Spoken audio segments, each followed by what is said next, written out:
Hello, CHistrue, and this is a continuation of my Healthy Masculinity series. I define healthy masculinity as power within oneself.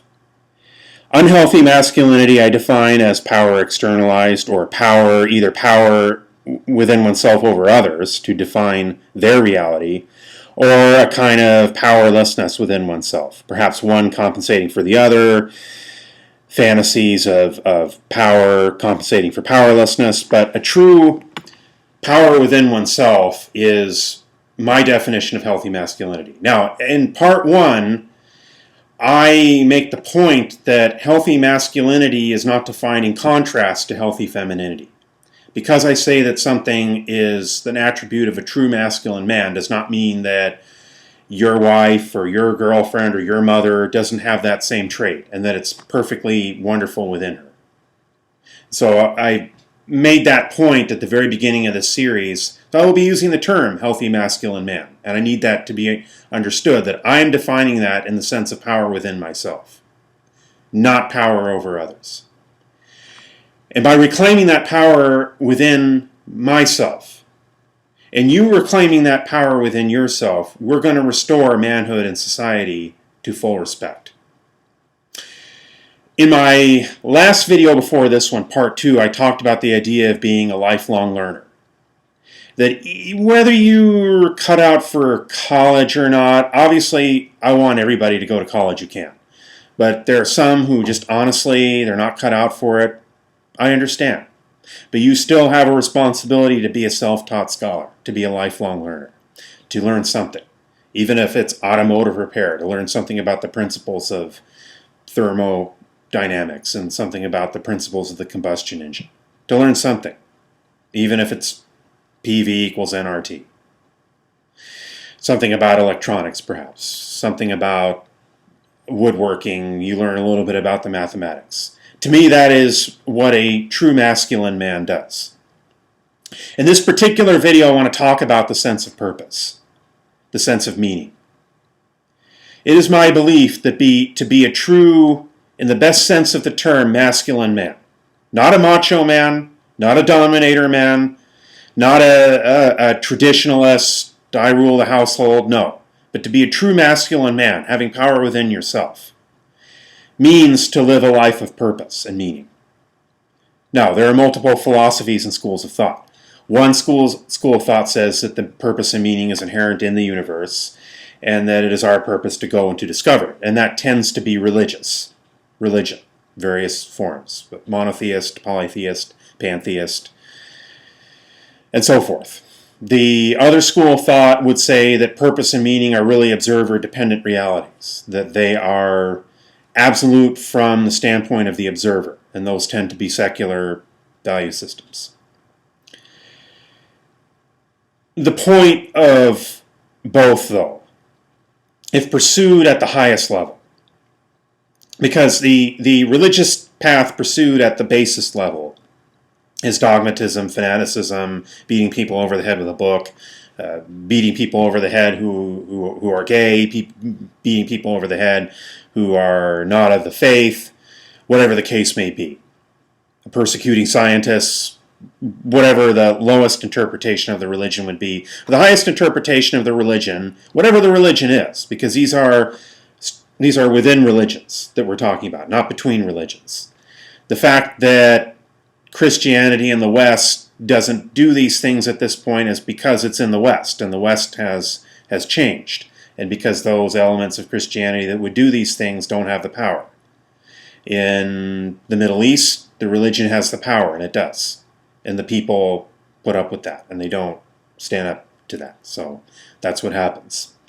But really, any kind of religion can be drawn into fanaticism, but any kind of religion also, and all of them have a higher understanding, a more esoteric understanding, more of the sense of power within, or the idea of a spiritual light that's within all living creatures, as Jacob Boehme, pronounce his name, Boehme, that mystic named Jacob,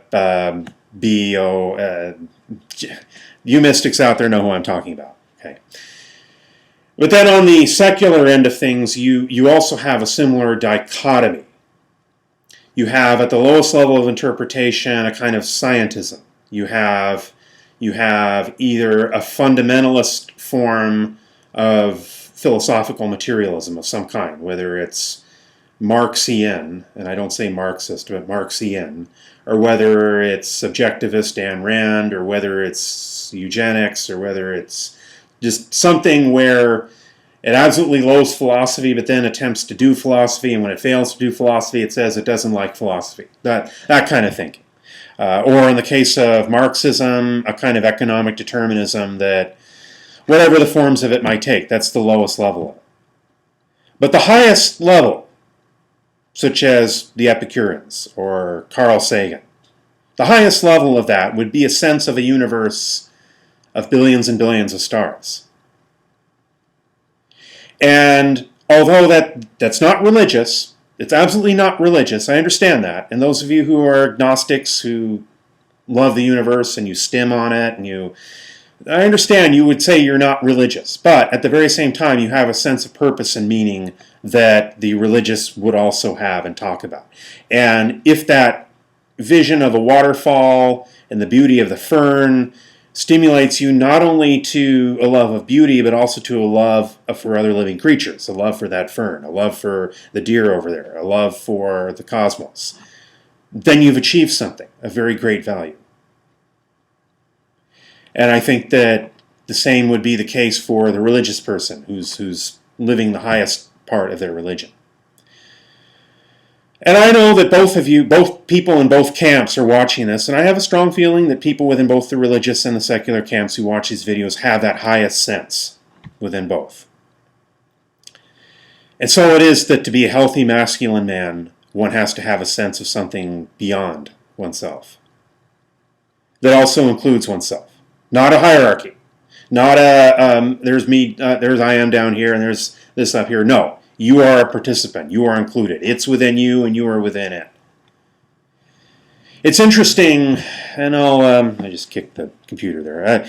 I'll end with remembering a study from a while ago. And this study is one of these political hack studies that purported to show that conservatives are somehow more compassionate than liberals.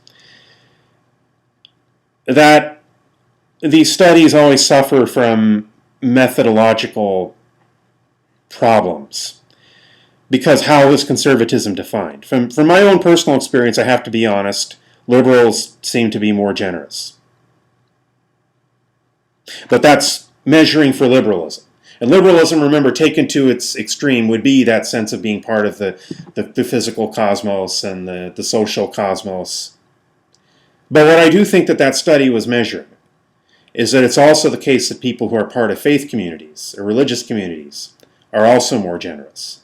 And obviously in this society, religion tends to correlate with conservatism. But I'm pretty certain, and I think it was even noted in the study, that secular conservatives do not score high on the generosity scale. I mean, if you're a secular conservative, I apologize. I don't mean you, but as a group. And that's, again, my experience.